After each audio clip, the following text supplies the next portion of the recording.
అలంకారాలు అనేటువంటి అంశం గురించి చెబుతున్నాను, ఒకసారి విందాం. ఈ అలంకారాలు అనేటువంటి అంశాన్ని మనం చూసినట్లయితే కనుక మనకి ప్రీవియస్ ఏ ఎగ్జామ్ లో చూసినట్లయితే సరే ఖచ్చితంగా ఈ అలంకారాల నుంచి ఒక ప్రశ్న అనేది ఇవ్వడం జరుగుతుంది, ఒక మార్క్ అనేది ఈ అలంకారాల నుంచి రావడం అనేది జరుగుతుంది. మరి ఈ అలంకారాల నుంచి ఎలాంటి ప్రశ్నలు అడుగుతాడు, ఏమడుగుతాడు అని చెప్పంటే కనుక చూడండి, అసలు అలంకారము అంటే ఏమిటి, ఓకేనా, అలంకారము అంటే ఏమిటి, అసలు తెలుగులో అలంకారాలు ఏమేమి ఉన్నాయి, దాంట్లో శబ్దాలంకారం అంటే ఏంటి, అర్ధాలంకారం అంటే ఏమిటి, ఆ శబ్దాలంకారంలో ఒక 4 అలంకారాలు, అలాగే అర్ధాలంకారంలో ఒక 4-5 అలంకారాల నుంచి టెక్స్ట్ బుక్లో ఉన్నటువంటి ఓరియంటేషన్ మాత్రమే తీసుకుని మనకి ఇక్కడ ప్రశ్న అనేది అడగడం జరుగుతుంది. ఒక ఉదాహరణ ఇచ్చి అందులో ఈ వాక్యంలో ఉన్నటువంటి అలంకారాన్ని గుర్తించండి అని చెప్పని అడుగుతూ ఉన్నాడు. సరే చూద్దాం. ముందుగా అలంకారాలు అనే దాన్ని చూస్తే కనుక ఈ అలంకారాలను మనం గమనించినట్లయితే అసలు అలంకారము అంటే ఏమిటంటే కనుక అలంకరించుకోవడాన్నే అలంకారం అంటారు. ఏంటండి, అలంకరించుకోవడాన్ని అలంకారము అని చెప్పని పిలవడం జరుగుతుంది. అలంకరించుకోవడాన్ని అలంకారం అంటారు. మరి ఇలాంటి అలంకారాల గురించి మొట్టమొదటిసారిగా ఎక్కడ చెప్పబడింది అని చెప్పంటే కనుక ఈ అలంకారాల యొక్క ప్రస్థానం మొట్టమొదటిగా వేదాలలో చెప్పబడుతుంది. ఎక్కడంటండి, వేదాలలో చెప్పబడుతుంది. ఈ వేదాలలో ఏ వేదంలో చెప్పబడిందంటే కనుక ఋగ్వేదంలో మొట్టమొదటిసారిగా అలంకారాల గురించి చెప్పబడిందంటండి. ఋగ్వేదంలో మొట్టమొదటిగా అలంకారాల గురించి చెప్పబడింది. అలాగే వేదాల తర్వాత పురాణాలలో కూడా అలంకారాల గురించి పేర్కొనడం అనేది జరిగింది. ఈ పురాణాల్లో ఏ పురాణంలో పేర్కొన్నారంటే అగ్ని పురాణంలో అలంకారాల గురించి పేర్కోవడం అనేది జరిగినట్టుగా చెప్పడం జరుగుతుంది. చూడండి, అలంకారము అంటే అలంకరించుకోవడమే అలంకారము అని చెప్పి అంటున్నాం. మరి అలంకరించుకోవడమే అలంకారం అని చెప్పని ఎవరన్నారంటే వామనుడు అనేటువంటి కవి ఏమంటాడంటే సౌందర్యమే అలంకారము అని చెప్పి అంటున్నాడండి. సౌందర్యం అలంకార అంటున్నాడు.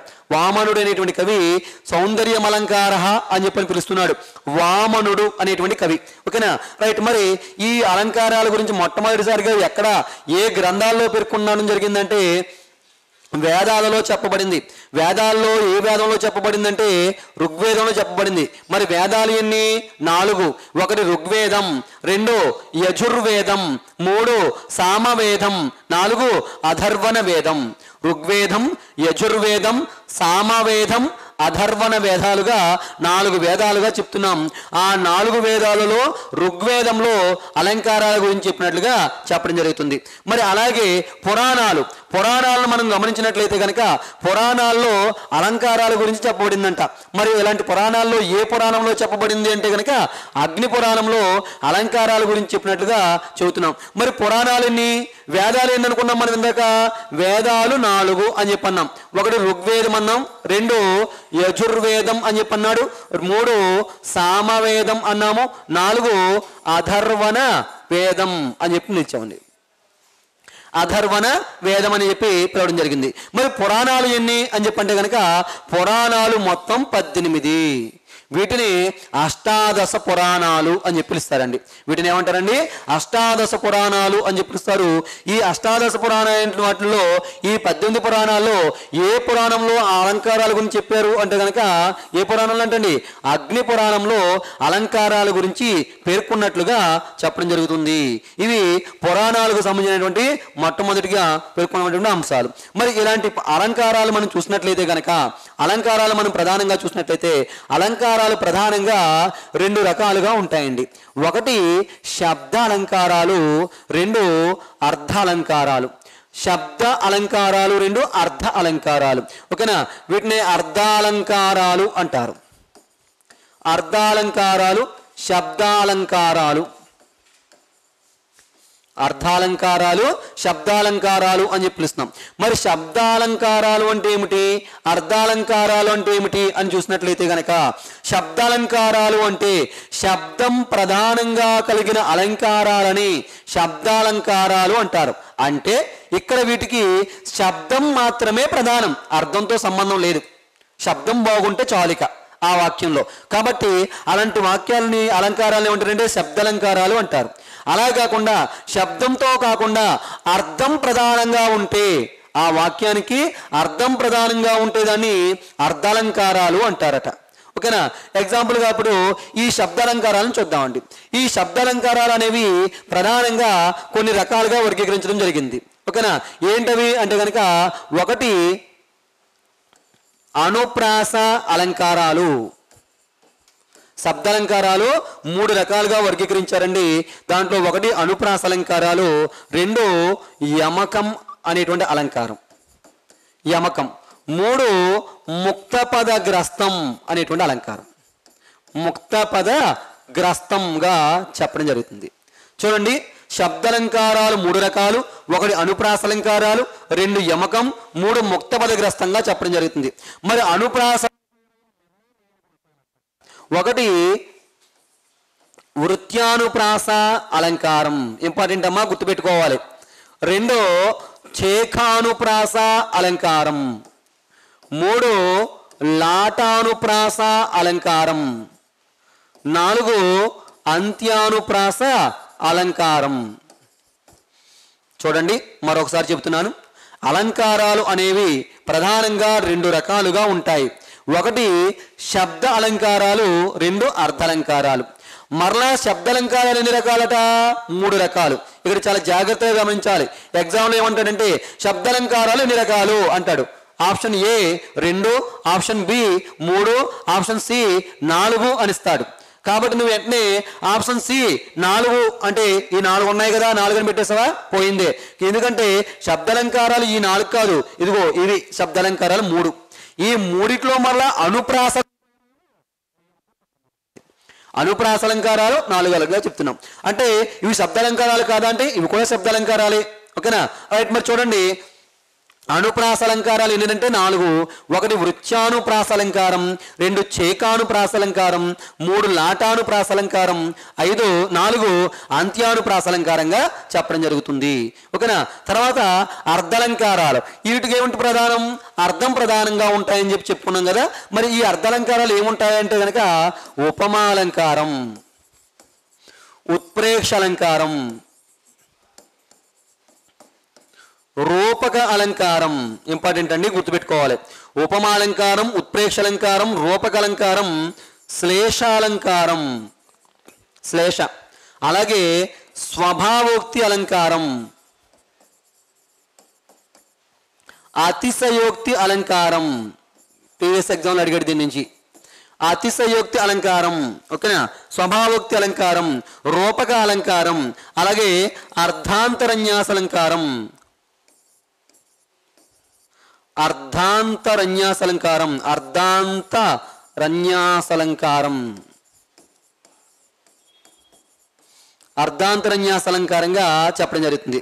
చూడండి, అర్ధాలంకారాలు ఏమేంటి అంటే కనుక ఉపమాలంకారం, 2 ఉత్ప్రేక్షాలంకారం, 3 రూపకాలంకారం, 4 శ్లేషాలంకారం, 5 స్వభావోక్త అలంకారం, 6 అతిశయోక్త అలంకారం, 7 అర్ధాంతరన్యాస అలంకారంగా చెప్పడం జరుగుతుంది.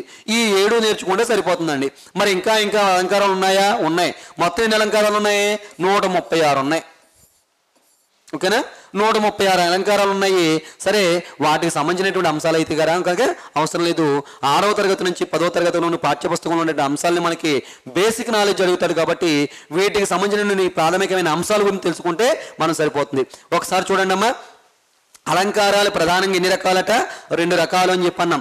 ఒకటి అనుప్రాస అలంకార శబ్దాలంకారాలు, 2 అర్ధలంకారాలు అన్నాం. శబ్దాలంకారాలు ఏంటంటవి? అనుప్రాస, యమకం, ముక్తపద గ్రస్తాలంకారం అన్నాం. మరి అనుప్రాస అలంకారాలు ఎన్ని రకాలట? 4 రకాలు అన్నాం. ఒకటి వృత్యానుప్రాస, 2 చేకానుప్రాస, 3 లాటానుప్రాస, 4 అంచానుప్రాస అలంకారాలుగా చెప్పడం జరుగుతుంది. మరి అలాగే అర్థం ప్రధానంగా కలిగిన అలంకారాలను అర్ధాలంకారాలు అన్నారు.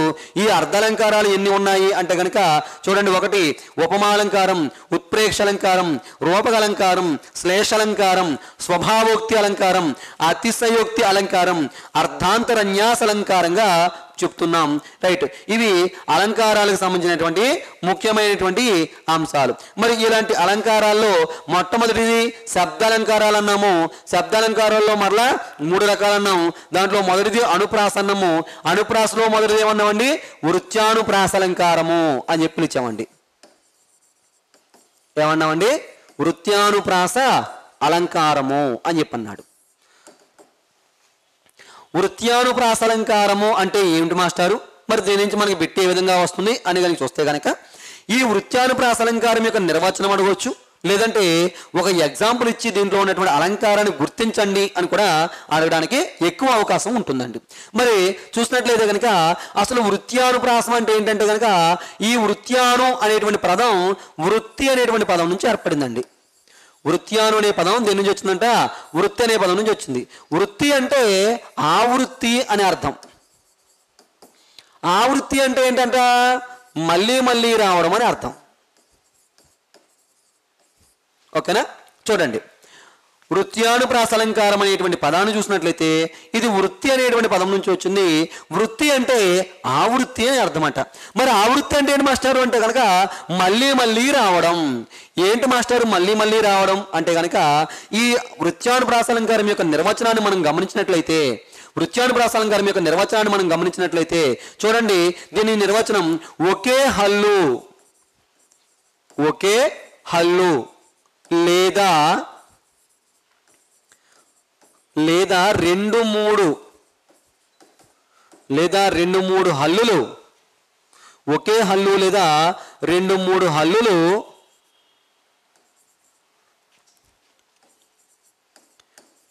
వెంట వెంటనే వచ్చుటను వృత్యానుప్రాస అలంకారం అంటారు. చూడండి, ఒకే హల్లు లేదా రెండు మూడు హల్లులు ఎలా రావాలంట, వెంట వెంటనే వస్తే గనక దాన్ని ఏమంటారంటే వృత్యానుప్రాస అలంకారము అంటారట.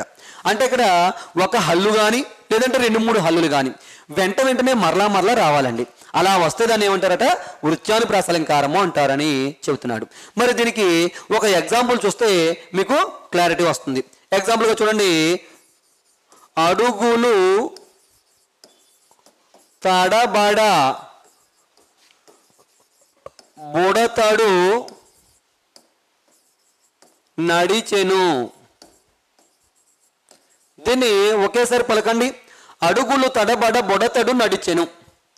అడుగులు తడబడ బుడతడు నడిచెను అని చెప్పంటున్నాం. మరి ఈ అడుగులు తడబడ బుడతడు నడిచెను అనేటువంటి పదంలో ఎక్కువగా ఒకే హల్లు కంటిన్యూగా మనకి వినిపిస్తూ ఉంది. ఏంటా హల్లు అన్నట్లయితే డకారం అనేటువంటి హల్లు చూడండి ఎక్కువ సార్లు మనకి కనిపిస్తూ ఉంటుంది. కాబట్టి ఇక్కడ ఒకే హల్లు ఏమైంది, మరలా పునరావృతమైంది. అదే మళ్ళీ అన్నట్టు కదా, మరలా పునరావృతం అవుతుంది. ఇది పలకడానికి బాగుంది, పలకడానికి శబ్దం బాగుంది, ఇంపుగా అనిపిస్తుంది. కాబట్టి దీన్ని ఏమంటున్నామంటే వృత్యానుప్రాస అంటున్నాం. ఇక్కడ ఒకే హల్లు రావాలని రూల్ ఏమీ లేదు.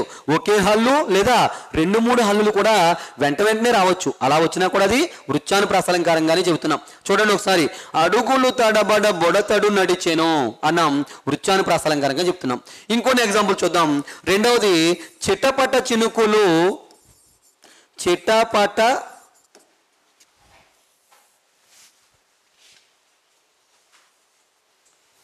ఓకేనా. రెండో చూడండి, చిటపట చినుకులు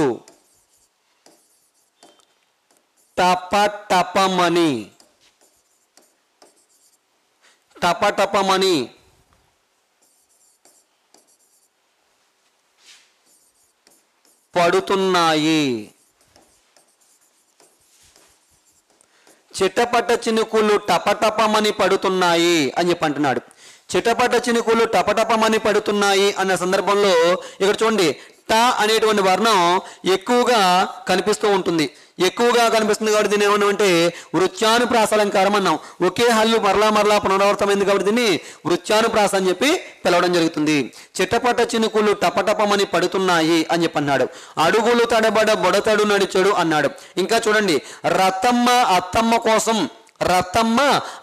కోసం కొత్త దుత్తలో పాలు తెచ్చింది. ఏ వర్ణం వచ్చిందండి, రతమ్మ అత్తమ్మ కోసం కొత్త దుత్తలో పాలు తెచ్చింది అన్నప్పుడు దీంట్లో త అనేటువంటి హల్లు ఎక్కువగా కనిపిస్తుంది. అలాగే ఇంకా చూడండి, లచ్చి పుచ్చకాయలు తెచ్చి ఇచ్చింది. ఏంటంట, లచ్చి పుచ్చకాయలు తెచ్చి ఇచ్చింది అన్నప్పుడు కూడా ఛ అనే వర్ణం ఎక్కువసార్లు కనిపిస్తుంది. అంతే కదా, రైట్. ఇంకా చూడండి, గట్టు మీద చెట్టు కింద గట్టు మీద చెట్టు కింద కిట్టు రొట్టెను లొట్టలేస్తూ తింటున్నాడు. గట్టు మీద చెట్టు కింద కిట్టు రొట్టెను లొట్టలేస్తూ తింటున్నాడు. ఇందులో మనకి ఎక్కువగా ట అనేటువంటి వర్ణం ఎక్కువ కనిపిస్తుంది కాబట్టి ఇది కూడా వృత్యానుప్రాస అలంకారంగానే చెప్పడం జరుగుతుంది. 1,00,000 భక్ష్యాలు భక్షించే లక్ష్మయ్యకు, 1,00,000 భక్ష్యాలు భక్షించే లక్ష్మయ్యకు ఒక భక్ష్యం లక్ష్యమా అని చెప్పన్నాడు. ఇక్కడ చూడండి, క్ష అనేటువంటి వర్ణం ఎక్కువ సార్లు వస్తుంది కాబట్టి దీన్ని ఏమన్నామంటే వృత్యానుప్రాస అలంకారము అని చెప్పి పిలుస్తున్నాం.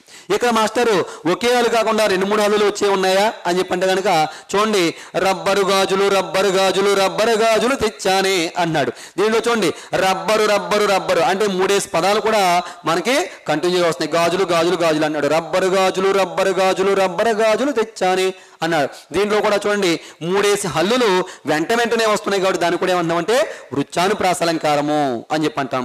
ఇలాగా ఒకే హల్లు లేదా 2-3 హల్లులు వెంటనే వస్తే దాన్ని ఏమంటారంట వృత్యానుప్రాస అలంకారము అని చెప్పి పిలుస్తారు. ఓకేనా? ఎగ్జాంపుల్ గా చూడండి, అడుగులు తడబడ బొడతడు నడిచెను, చిటపట చినుకులు టపటపమని పడుతున్న వేళ గట్టు మీద చెట్టు కింద కిట్టు రొట్టెను లొట్టలేస్తూ తింటున్నాడు. రత్తమ్మ అత్తమ్మ కోసం కొత్త దుత్తలో, దుత్త అంటే గిన్నె, రత్తమ్మ అత్తమ్మ కోసం కొత్త దుత్తలో పాలు తెచ్చింది అని చెప్పి అన్నాడు. ఇలాగా ఒకే హల్లు లేదా 2-3 హల్లులు వెంటనే వస్తుందని వృత్యానుప్రాస అలంకారంగా చెప్పడం జరుగుతుంది. మరి మన హర్షిత్ ఇన్స్టిట్యూట్లో ఉన్నటువంటి ఫ్యాకల్టీ, సీనియర్ మోస్ట్ ఫ్యాకల్టీ అందరూ కూడా ఒక టీమ్గా ఏర్పడి ప్రత్యేకంగా వీటి గురించి ఒక బ్యాచ్ తయారు చేస్తున్నామండి మనం. ఇది మనకి ఎప్పుడంటే 2022 జనవరి 3వ తారీఖు అంటే సోమవారం వచ్చిందండి. జనవరి 3వ తారీఖున ఒక కొత్త బ్యాచ్ అనేది మనకు స్టార్ట్ అవుతుంది.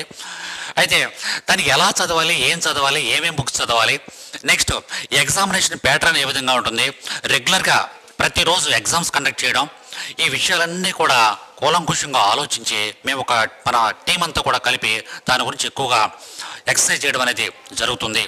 కాబట్టి ఈ యొక్క మన హర్షిత్ ఇన్స్టిట్యూట్లో వీటికి సంబంధించినటువంటి ఈ junior assistant computer operator group 4కి సంబంధించి ఆన్లైన్ అండ్ ఆఫ్లైన్ రెండింటికి కోచింగ్ ఇస్తున్నాం. ఆఫ్లైన్ కావాలన్నా ఆన్లైన్ కావాల్సిన వాళ్ళు కానీ మాకు డైరెక్ట్ కాల్ చేయొచ్చు, నెంబర్స్ ఉన్నాయి. ఆఫ్లైన్లో జాయిన్ అవ్వాలనుకున్నట్లయితే డైరెక్ట్గా ఒక్కసారి క్యాంపస్ని విజిట్ చేయండి.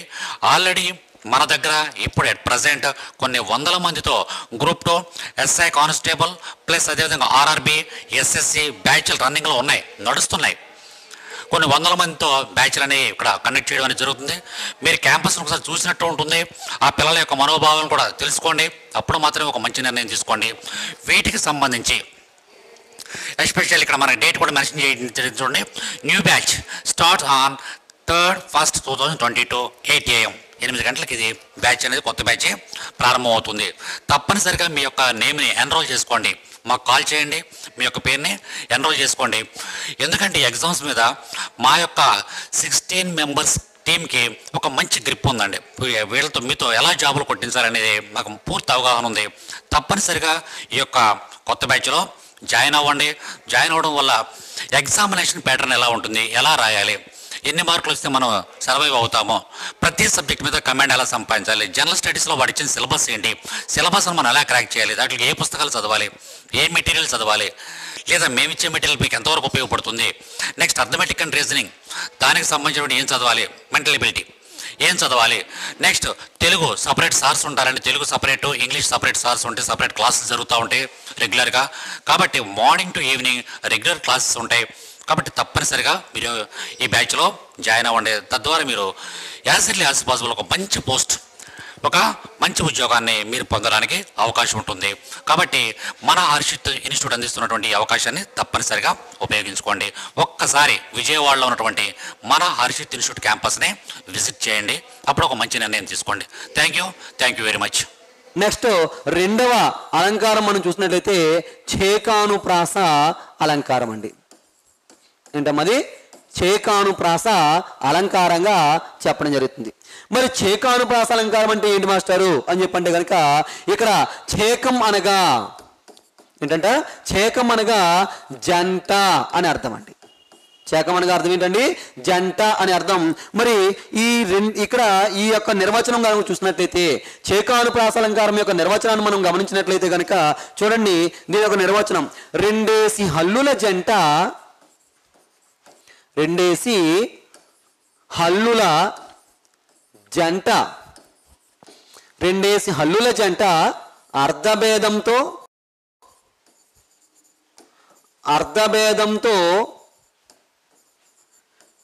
వెంట వెంటనే రావడాన్ని ఏమంటారంటే చేకానుప్రాస అలంకారం అంటారండి. చూడండి మరలా చెప్తున్నా. ఇందాక నిర్వచనంలో వృత్యానుప్రాసలో ఏమన్నామంటే ఒకే హల్లు లేదా 2-3 హల్లులు వెంట వెంటనే వస్తుంది వృత్యానుప్రాస అన్నాం. ఇక్కడ చూడండి ఎన్ని అంటున్నాడు ఇక్కడ, రెండేసి హల్లుల జంట.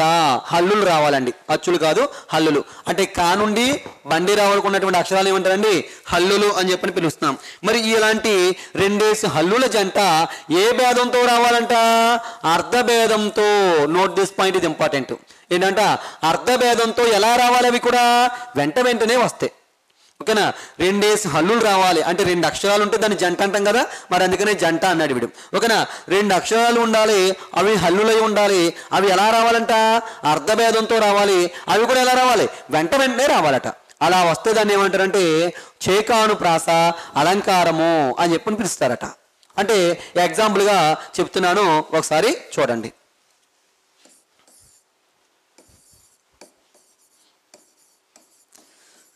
తమ్ముడికి చెప్పు తెగకుండా నడవమని.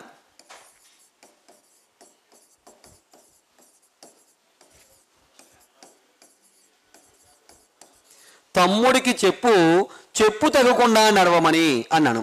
చెప్పు ఇక్కడ తమ్ముడికి చెప్పు అనే దాంట్లో ఇది ఏ చెప్పు, ఇది తమ్ముడికి చెప్పడంలో చెప్పు. ఓకేనా, ఇది ఏ చెప్పు, కాలుకి వేసుకున్నటువంటి చెప్పు. ఓకేనా, తమ్ముడికి చెప్పు అంటే తమ్ముడికి చెప్పడం, అంటే చెప్పడంలో వచ్చినటువంటి చెప్పు. ఇదేంటంటే చెప్పు తగ్గకుండా నడవమని. చెప్పు అంటే కాలుకి వేసుకునేటువంటి చెప్పు. అంటే ఈ చెప్పు యొక్క అర్థం వేరు, ఈ చెప్పు యొక్క అర్థం వేరు. అంటే అర్థభేదం ఉందా లేదా, ఉంది కదా. కాబట్టి దీన్ని ఏమన్నామంటే అర్థభేదం వచ్చింది. అలా ఇంకేమన్నాడు, రెండేసి హల్లులు రావన్నాడు. ఇదిగో 2, ఇదిగో 2. ఓకేనా, హల్లులే వచ్చినాయి. ఓకేనా, అది కూడా ఏముండాలన్నాడు, అర్థభేదం ఉండాలంటున్నాడు. ఇదిగో ఈ చెప్పు అర్థం వేరు, ఈ చెప్పు అర్థం వేరు. అవి కూడా ఎలా రావాలన్నాడు, వెంట వెంటనే రావాలన్నాడు. కాబట్టి ఇదిగో వెంట వెంటనే వచ్చింది, గ్యాప్ లేకుండా. ఇలా వచ్చింది కాబట్టి దీన్ని ఏమన్నామంటే చేకానుప్రాస అలంకారము అని చెప్పన్నామండి. ఇంకోటి చెప్తున్నాను చూడండి. వాడి కాలువలోకి జారింది. వాడి కాలు ఏమైందంట, కాలువలోకి జారింది అని చెప్పి అంటున్నాం. వాడి కాలువలోకి జారింది అన్నప్పుడు కాలు అనే పదాలు 2 పదాలు, 2 అక్షరాలు వెంట వెంటనే ప్రయోగించబడ్డాయి. మరి దీంట్లో ఓకేనా, 2 హల్లులు వెంట వెంటనే ప్రయోగించబడ్డాయి. Okay, very good. తర్వాత 2 హల్లులు జంట అన్నాడు, జంట వచ్చింది. తర్వాత ఇంకేమన్నాడు, అర్ధభేదం కావాలన్నాడు. మరి చూడండి, వాడి కాలు అంటే ఏంటి, లెగ్, కాలు మనకు తెలుసు. ఓకేనా, ఇదే కాలువలోకి జారింది. ఇక్కడ కాలువలో వచ్చే సందర్భంలో చెప్పేటువంటి కాలు. కాబట్టి ఈ కాలు అర్థం వేరు, ఈ కాలు అర్థం వేరు. ఇది ఎక్కడ ఉపయోగించాం, మన కాలు అని చెప్పే సందర్భంలో, లెగ్ అని తెలిపే సందర్భంలో దీన్ని ఉపయోగించాం. దీన్ని ఎక్కడ ఉపయోగించాం అంటే కాలువ అని తెలిపే సందర్భంలో వచ్చినటువంటి కాలు ఇది. కాబట్టి ఈ కాలు అర్థం వేరు, ఈ కాలు అర్థం వేరు. కాబట్టి అర్థభేదం ఉంది, వెంట వెంటనే వచ్చినాయి.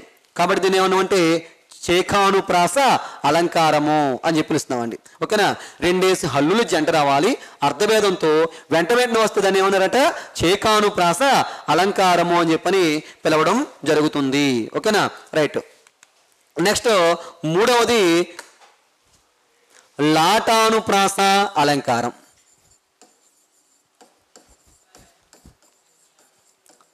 లాటానుప్రాస అలంకారం యొక్క నిర్వచనం మనం గమనించినట్లయితే కనుక చూడండి, సమాన వర్ణాలు గల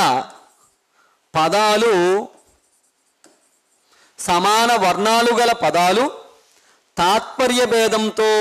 ఇంపార్టెంట్ అమ్మా, నోట్ దిస్ పాయింట్.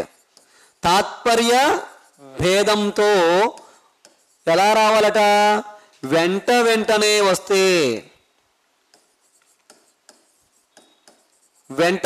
వస్తే దాన్ని లాటానుప్రాస అలంకారం అంటారు. చూడండి, సమాన వర్ణాలు గల పదాలు తాత్పర్య భేదంతో వెంటనే వస్తే దాన్ని ఏమంటారట లాటానుప్రాస అలంకారము అంటారు అని చెప్తున్నాడు. ఏమన్నాడు ఇక్కడ మొదటి నిర్వచనంలో మనం వృత్యానుప్రాస అలంకరించడంలో చూస్తే కనుక ఒకే హల్లు లేదా 2-3 హల్లులు వెంటనే రావాలన్నాడు. రెండో నిర్వచనం చేకానుప్రాసలోకి వస్తే కనుక 2 హల్లుల జంట వెంటనే అర్ధభేదంతో రావాలని చెప్పన్నాడు. మరి ఇక్కడ వస్తే కనుక ఇక్కడ 2 అని అంటలేదు, 1, 2 అంటలేదు. ఏమంటున్నాడు సమాన వర్ణాలు గల పదాలు అంటే ఎన్నైనా రావచ్చు, ఎలా అయినా రావచ్చు, అవి సమానంగా ఉండాలి 2 పదాలను. ఓకేనా, సమాన వర్ణాలు గల పదాలు ఏ భేదం ఉండాలి కనుక తాత్పర్య భేదంతో రావాలి. అర్ధభేదంతో వెంటనే వస్తే కనుక చేకానుప్రాస.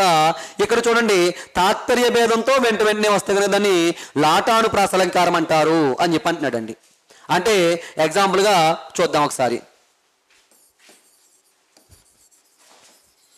శ్రీనాథుని వర్ణించు జిహ్వ అని చెప్పి అన్నాడండి. శ్రీనాథుని వర్ణించు జిహ్వ అని చెప్పి అంటున్నాడు. ఇప్పుడు జిహ్వ అనేటువంటి పదాలు వెంటనే వచ్చినాయి. ఇక్కడ 2 వచ్చినా 3 వచ్చినా ఇంకెన్ని వచ్చినా మనకు అనవసరం, వెంటనే వస్తే చాలు. ఓకేనా, శ్రీనాథుని వర్ణించు జిహ్వ అన్నాడు. నీకు డౌట్ వస్తుంది, మాస్టారు 2 హల్లులు వెంటనే వస్తే అది చేకానుప్రాస అవుతుంది కదా మాస్టారు అని చెప్పి అన్నాడు. మరి అందులో మనకి ఏం కావాలి, చేకానుప్రాస అవ్వాలంటే అర్ధభేదం ఉండాలి. మరి ఇక్కడ అర్ధభేదం ఉందా లేదా చూద్దాం ఒకసారి. మరి లాటానుప్రాసకి ఏం కావాలట, తాత్పర్య భేదం ఉండాలని చెప్పి అంటున్నాడు. మరి తాత్పర్య భేదం ఉందా అర్ధభేదం ఉందో చూడాలి ముందుగా. ఓకేనా, చూద్దాం ఒకసారి. శ్రీనాథుని వర్ణించు జిహ్వ. అసలు శ్రీనాథుడు అంటే ఎవరు అంటే కనుక చాలా మంది మీరు ఏమనుకుంటారంటే శ్రీనాథ మహాకవి అని చెప్పి అనుకుంటారు. కాదు, ఇక్కడ శ్రీనాథుడు అంటే ఎవరంటే కనుక శ్రీనాథుడు అనగా విష్ణుమూర్తి. ఎవరండి ఆయన, విష్ణుమూర్తిని శ్రీనాథుడు అని పిలుస్తున్నాడు. ఆ విష్ణుమూర్తి గురించి వర్ణించేటువంటి జిహ్వ అంటే ఏంటమ్మా, జిహ్వ అంటే నాలుక. జిహ్వ అంటే ఏంటమ్మా, నాలుక. మరి ఇక్కడ జిహ్వ అన్నాడు ఇంకోసారి, ఇది కూడా నాలుక అనే అర్థమే వస్తుంది. ఓకేనా, మరి ఇక్కడ ఇందాక మనం చూసినట్లయితే తమ్ముడికి చెప్పు తెగకుండా అనవమన్నప్పుడు మొదటి చెప్పు అర్థం వేరు, చెప్పడంలో చెప్పు అర్థం వేరు. కాబట్టి ఇక్కడ చెప్పు అనే పదాలు వచ్చినప్పుడు అర్థభేదం ఉంది. ఎక్కడ వస్తే కనుక శ్రీనాథుడు అంటే విష్ణుమూర్తి అన్నాం, ఆ విష్ణుమూర్తిని గురించి వర్ణించేటువంటి నాలుకే నాలుక అని చెప్పి అంటున్నాడు. అంటే ఇక్కడ ఇది నాలుకే అంటే అర్థం ఒకటే. కాబట్టి ఇందులో అర్థభేదం లేదు. అర్థభేదం లేదు కాబట్టి ఇది చేకానుప్రాస అలంకారం కాదనమాట. ఇప్పుడు ఏంటిది, తాత్పర్య భేదం ఉంది అని చెప్పి అంటున్నాడు. దీంట్లో తాత్పర్య భేదం ఎలా ఉందో చూద్దాం ఒకసారి. ఆ విష్ణుమూర్తిని గురించి వర్ణించేటువంటి నాలుకే నాలుక అంటే మిగతావి నాలుకలు కాదు అని చెప్పి తాత్పర్యం చెబుతున్నాడు. అంటే ఏంటి మాస్టర్, అర్థం కాలేదండి మాకు అసలు ఇది అని చెప్పంటే చూడండి ఒకసారి. నేనేమంటానంటే రాజుగారి మొదటి భార్య మంచిది అని చెప్పన్నాను. ఏమన్నానండి, రాజుగారి మొదటి భార్య మంచిది అన్నాను. నేను రాజుగారి మొదటి భార్య మంచిది అంటే రెండవ భార్య చెడ్డది అని అనుకుంటున్నావు కదా. మరి ఇక్కడ నేను చెడ్డదని నేను చెప్పలేదు. అయినప్పటికీ కూడా నువ్వేమన్నావు, రాజుగారి మొదటి భార్య మంచిదంటే ఆటోమేటిక్గా రెండో భార్య చెడ్డదనే కదా అర్థం. కాబట్టి ఇప్పుడు మొదటి భార్య మంచిది అంటే రెండో భార్య ఆటోమేటిక్గా చెడ్డదని నువ్వు ఎలా అనుకుంటున్నావు.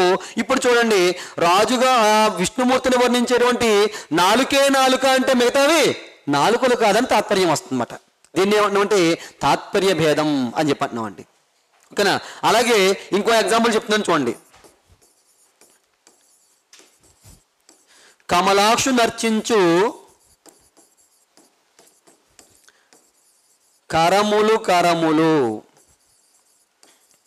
కమలాక్షు నర్చించు కరములు అని చెప్పన్నాడండి. ఇప్పుడు కరములు అనే పదాలు వచ్చినాయండి. కమలాక్షుడు అంటే మరలా విష్ణుమూర్తి.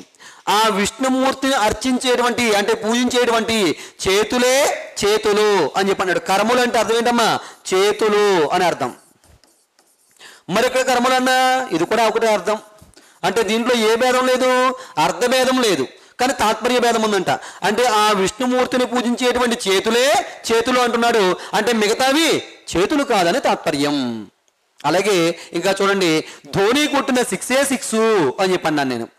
ధోని కొట్టిన 6 అంటే ధోని కొట్టినటువంటి 6 మాత్రమే 6, మిగతా వాళ్ళు కొట్టినవి 6లు కాదని తాత్పర్యం చెబుతున్నామండి. ఓకేనా? ఇలాగా తాత్పర్య భేదంతో వెంటనే వస్తే కనుక దాన్ని ఏమంటారంటే లాటానుప్రాస అలంకారము అని చెప్పని పిలవడం జరుగుతుంది. ఓకేనా? రైట్, ఇవి అలంకారాల్లో మూడవది. మరి అనుప్రాస అలంకారంలో చివరిది నాలుగవది మనం చూసినట్లయితే కనుక ఒకటి లాస్ట్ది ఏంటంటే కనుక అంత్యానుప్రాస అలంకారము. ఏంటంటే అది అంత్యానుప్రాస అలంకారంగా చెప్పడం జరుగుతుంది. ఏంటి మాస్టారు అంత్యానుప్రాస అలంకారము అంటే కనుక ఒక చిన్న పదంలో కానీ, ఓకేనా, ఒక పెద్ద పాదంలో కానీ, ఒక చిన్న పదంలో కానీ ఒక పెద్ద పాదంలో కానీ ప్రాస వస్తే దాన్ని అంత్యానుప్రాస అంటారండి. ఒక చిన్న పదమై ఉండొచ్చు, లేదంటే ఒక పెద్ద పాదమై ఉండొచ్చు. ఆ పాదంలో కానీ పదంలో కానీ చివరిలో ఒక ప్రాస వస్తే దాన్ని అంత్యానుప్రాస అని చెప్పి అంటారు. అంటే ఎలా మాస్టారు అంటే కనుక చూడండి, ఎగ్జాంపుల్గా చెప్తున్నాను. భాగవతమున భక్తి, చివరిలో ఏమొచ్చింది భక్తి. భారతములో యుక్తి, ఇక్కడేమొచ్చింది యుక్తి. రామ కథయే రక్తి. ఇక్కడ మీరు గమనించినట్లయితే లాస్ట్లో అంటే ఆ పాదం, ఇదొక పాదం, ఇదొక పాదం, ఇదొక పాదం, మూడు పాదాలు వచ్చినాయి. మరి ఈ మూడు పాదాలలో ఈ పాదం చివరిలో ఏమొచ్చింది భక్తి అన్నాడు, మరి ఈ పాదం చివరిలో యుక్తి అన్నాడు, ఈ పాదం చివరిలో రక్తి అన్నాడు. ఓకేనా? అంటే భక్తి యుక్తి రక్తి అంటే ఇది ఎలా వస్తుంది, ఒక ప్రాస వస్తుంది. ఇలా ప్రాస దీన్ని అంత్యంలో వస్తుంది, అంటే పాదానికి అంత్యంలో వస్తుంది కాబట్టి దీన్ని అంత్యానుప్రాస అని చెప్పి అన్నారండి. ఓకేనా? అంటే పాదానికి చివరలో ప్రాస వస్తుంది కాబట్టి దీని ఏమన్నారంటే అంత్యానుప్రాస అని చెప్పని పిలవడం జరుగుతుంది. ఓకేనా? భాగవతమున భక్తి, భారతములో యుక్తి, రామ కథయే రక్తి అని చెప్పని పిలుస్తున్నాడు. భక్తి యుక్తి రక్తి అనేది పాదం చివరిలో ప్రాస వస్తుంది. ఓకేనా? అలాగే ఇంకొన్ని ఎగ్జాంపుల్స్ మరలా మనం చూద్దాం, అవేంటో ఒకసారి చూద్దామండి. అంత్యానుప్రాస అంటే పాదం చివరిలో కానీ ఒక పదం చివరిలో కానీ ప్రాస రావాలి అని చెప్పి అన్నాడు. ఇంకా చూడండి, తలుపు గొల్లెం,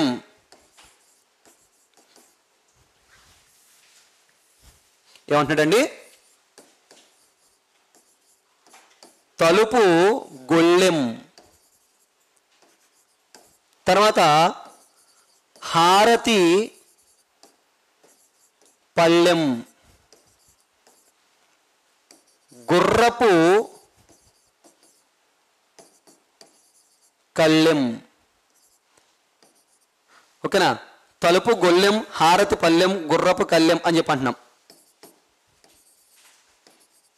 ఓకేనా? చూడండి, తలుపు గొల్లెం, హారతి పళ్ళెం, గుర్రపు కళ్ళెం, గొల్లెం పళ్ళెం కళ్ళెం. ఇలా పాదం చివరిలో ఇదొక పాదం, ఇదొక పాదం, ఇదొక పాదం, ఈ పాదం చివరిలో అంటే అంత్యంలో ఓకేనా, పాదం చివరిలో లేదా అంత్యంలో ప్రాస వచ్చింది కాబట్టి దీన్ని ఏమన్నా అంత్యానుప్రాస అని చెప్పని పిలుస్తున్నాము. ఇలా పాదం చివరిలో కానీ ఒక చిన్న పదం చివరిలో కానీ ప్రాస వస్తే, అంటే ఇంకా ఎగ్జాంపుల్గా చూడండి, స్మరిస్తే పద్యం, అరిస్తే వాద్యం. పద్యం వాద్యం, స్మరిస్తే పద్యం, అరిస్తే వాద్యం.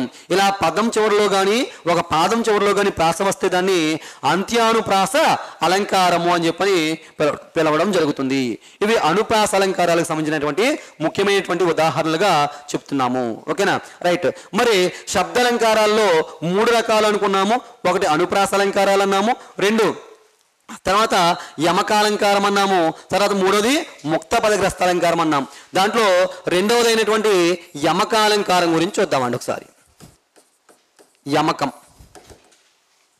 మరి ఈ యమకాలంకారం యొక్క నిర్వచనాన్ని మనం గమనించినట్లయితే చూడండి, సమాన వర్ణాలు గల పదాలు అర్ధభేదంతో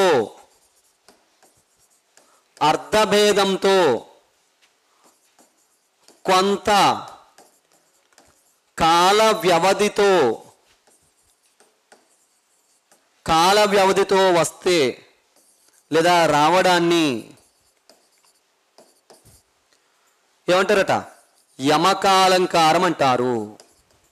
చూడండి, ఇక్కడేమంటున్నాడు, దీని యొక్క నిర్వచనం మనం గమనించినట్లయితే చాలా ఈజీ అండి, ఏమీ లేదు. సమాన వర్ణాలు గల పదాలు. ఇందాక కూడా సేమ్ అలాగే అన్నాడు, సమాన వర్ణాలు గల పదాలు అన్నాడు. ఓకేనా, అంటే ఏ పదాలైనా సమానంగా ఉంటే చాలు. ఆ పదాలు ఎలా రావాలంట, అర్థభేదంతో రావాలి. మాస్టర్ ఇందాక అర్థభేదం అని చెప్పావు కదా, ఎక్కడ చేకాను ప్రసలంకారంలో చెప్పాం మనం. మరి అక్కడ అర్థభేదంతో ఏమన్నాం మనం, రెండేసి హల్లుల జంట అర్థభేదంతో వెంటనే రావాలి అని చెప్పన్నామండి. మరి ఇక్కడ మీరు గమనించినట్లయితే కనుక సమాన వర్ణాలు గల పదాలు అర్థభేదంతో ఎలా రావాలంట, కొంత కాల వ్యవధితో రావాలి. ఇంపార్టెంట్ పాయింట్ ఇది, గుర్తుపెట్టుకోవాలి. ఈ నిర్వచనానికి ఆయువు పట్టు ఇదే. ఎలా రావాలి, అర్థభేదం ఉండాలి, రైట్. అక్కడ ఉంది అర్థభేదం, ఇక్కడ ఉంది అర్థభేదం, కానీ ఇక్కడ ఎలా ఉండాలట, కొంత కాల వ్యవధి అనేది ఉండాలి. అంటే ఏంటి మాస్టారు, కొంచెం గ్యాప్ ఉండాలన్నమాట. ఇందాక మనం ఎగ్జాంపుల్గా చేకాను ప్రశ్నకి ఏం చెప్పాం, తమ్ముడికి చెప్పు తెగకుండా నడవమని. చెప్పు ఏమైంది, వెంటనే వచ్చేస్తున్నాయండి.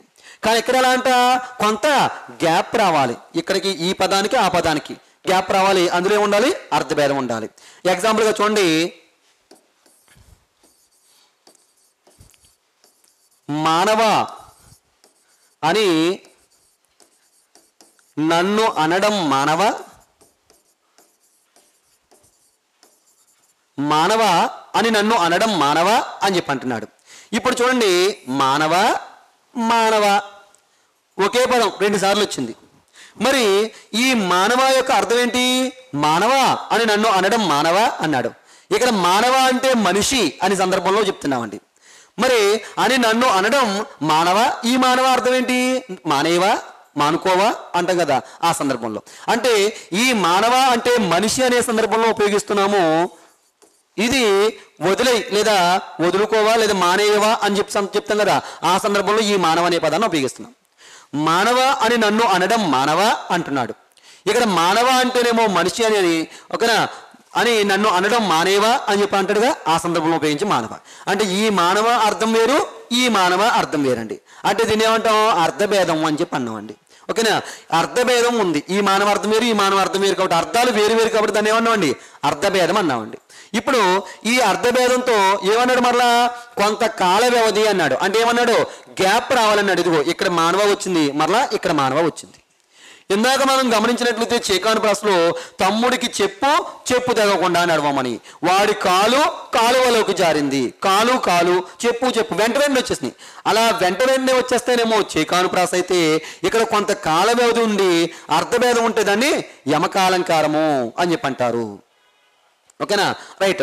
ఇంకొన్ని ఎగ్జాంపుల్స్ చూద్దాం. ఓకేనా, 100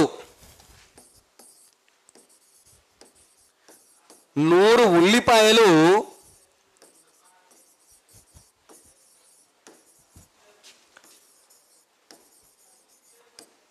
రోట్లో వేసి 100 ఏంటంట, 100 ఉల్లిపాయలు రోట్లో వేసి 100 అంటున్నాడు. ఇక్కడ 100 అనే పదాలు 2 ఉపయోగించాడు. ఓకేనా, కొంత కాల వ్యవధి గ్యాప్ అనేది వచ్చింది, సరిపోయింది మనకి. ఇక్కడ ఏమంటున్నాడు చూడండి, 100 ఉల్లిపాయలు అంటే అంత 100 ఉల్లిపాయలు. అంటే ఇక్కడ 100 అంటే అర్థం ఏంటండి, 100 అని అర్థం. ఏమన్నాడు, ఉల్లిపాయల్ని ఏం చేయాలంట, రోట్లో వేసి 100. ఈ 100 అంటే అర్థం ఏంటి, రుబ్బడం, నూరతాం కదా, అలా నూరడాన్ని ఏమంటామంటే 100 అని చెప్పి అంటాం. అంటే ఈ 100 అర్థం వేరు, ఈ 100 అర్థం వేరు. అంటే ఏముందండి, అర్థభేదం ఉంది. ప్లస్ అన్నాడు కాబట్టి ఇదిగో ఈ 100కి మధ్య కాల వ్యవధి గ్యాప్ అనేది వచ్చింది కాబట్టి దీన్ని ఏమంటామంటే యమకాలంకారము అని చెప్పి పిలుస్తాము. ఓకేనండి, రైట్. ఇవి అనుప్రాస అలంకారాల్లో ఓకేనా 4 కంప్లీట్ చేసుకున్నాం. దాని తర్వాత యమకాలంకారం అనేది కూడా కంప్లీట్ చేసుకున్నాం. ఇక్కడికి శబ్దాలంకారాల్లో కొన్ని కంప్లీట్ అని, లాస్ట్ ఇక శబ్దాలంకారాల్లో చివరిది ఏంటంటే కనుక ముక్తపద గ్రస్తాలంకారం 3వది.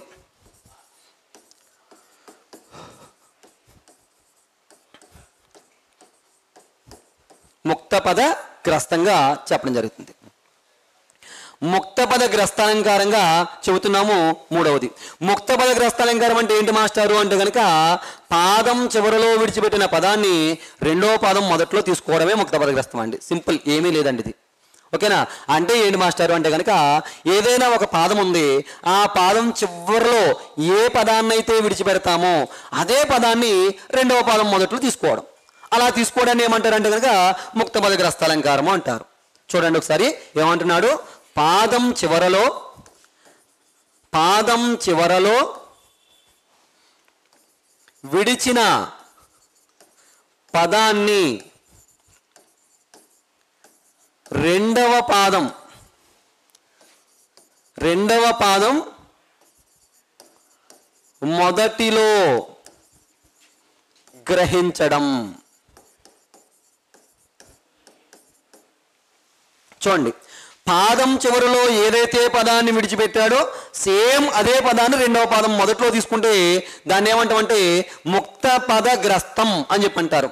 ముక్తము అంటే ఏంటంటే కనుక విడిచిపెట్టడం అని అర్థం అండి. ముక్తము అంటే అర్థం ఏంటండి? విడిచిపెట్టుట అని అర్థం. గ్రస్తం అంటే ఏంటంట? గ్రహించుట అని అర్థం. గ్రస్తం అంటే గ్రహించుట. అంటే ఇదిగో ఎక్కడైతే పాదాన్ని ఏ పదమైతే విడిచిపెట్టాడో అదే పదాన్ని రెండవ పదం మొదట్లో గ్రహిస్తున్నాడు. అంటే విడిచిపెట్టిన పదాన్నే మరలా గ్రహిస్తున్నాడు కాబట్టి దీన్ని ముక్త పద గ్రస్తం అన్నాం. ముక్తం అంటే విడిచిపెట్టుట, గ్రస్తం అంటే గ్రహించుట. పాదం చివరిలో ఏదైతే పదాన్ని విడిచిపెడతాడో అదే పదాన్ని రెండవ పదం మొదట్లో గ్రహిస్తే దాన్ని ముక్త పద గ్రస్తలంకారము అంటారు. ఓకేనండి, రైట్. ఎగ్జాంపుల్గా చూద్దాం. చూడండి ఒకసారి, మనకి సినిమాల్లో మనం గమనించినట్లయితే ఇంకా సీతమ్మ వాకిట్లో సిరిమల్లె చెట్టు ఏమన్నాడండి? సీతమ్మ వాకిట్లో సిరిమల్లె చెట్టు అనే చివర్లు ఇదాడు. రెండో లైన్లో చూడండి, సిరిమల్లె చెట్టేమో విరగా పూసింది ఏమన్నాడు? సిరిమల్లె చెట్టేమో విరగా పూసింది. చూడండి ఒకసారి, సీతమ్మ వాకిట్లో సిరిమల్లె చెట్టు చివరిలో పదం. మరి రెండో లైన్లో ఏమన్నాడు? సిరిమల్లె చెట్టేమో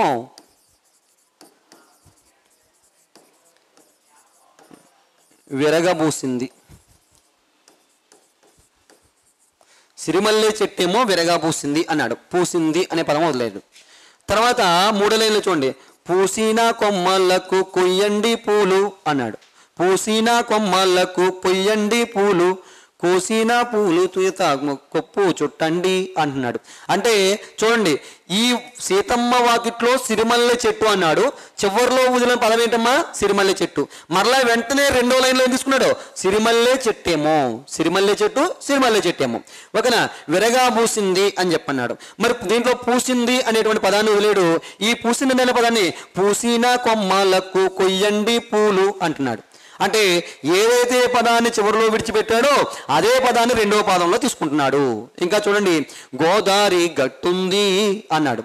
గోదారి గట్టుంది అన్నాడు. రెండో లైన్లో గట్టు మీద చెట్టుంది, చెట్టు కొమ్మన పెట్టుంది అంటున్నాడు. అంటే చూడండి, పాదం చివరిలో ఏదైతే పదాన్ని విడిచిపెడుతున్నాడో అదే పదాన్ని మరలా రెండవ పాదం మొదట్లో గ్రహిస్తే దాన్ని ఏమంటారంటే ముక్త పదగ్రస్త అలంకారము అంటారు. ఓకేనండి, రైట్. ఇక్కడతో మనకి శబ్ద అలంకారాలు అనేవి కంప్లీట్ అయినాయి.